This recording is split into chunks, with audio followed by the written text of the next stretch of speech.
আজ মাছ ধরতে গিয়ে আমার সাথে কি অবস্থা হলো তাই তোমরা দেখো।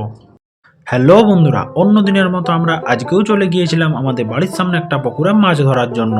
মাছ ধরতে গিয়ে যে আমার সাথে এরকম একটা ঘটনা ঘটবে আমি আগে কোনোদিনও ভাবিনি। তোমরা তো জানো যে প্লাস্টিকের ব্যাগ দিয়ে কিছুদিন ছাড়া ছাড়াই আমি এই পুকুরটাতে শোল মাছ ধরতে আসি। কিন্তু আজ এই পুকুরটাতে শোল মাছের বদলে যে আমার সাথে আজ এরকম একটা ঘটনা ঘটবে আমি আগে কোনোদিনই ভাবিনি।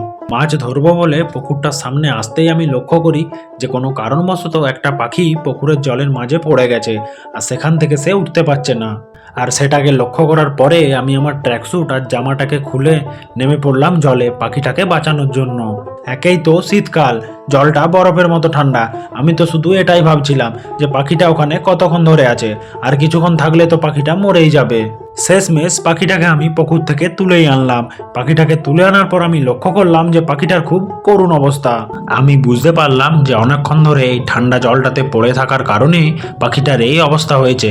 সেই জন্য পাখিটাকে একটা অন্য জায়গায় নিয়ে গিয়ে আমি একটু আগুন জ্বাললাম, যাতে সেই আগুনের তাপে পাখিটা ঠিক হয়ে যেতে পারে। পাখিটাকে আগুনের তাপ দেওয়ার পরেও, অনেক নাড়ানাড়ি করার পরেও পাখিটা আর লড়তে পারছিল না। এত সব করার পর আমি আলটিমেট বুঝতেই পারলাম যে পাখিটাকে আর বাঁচানো সম্ভব নয়।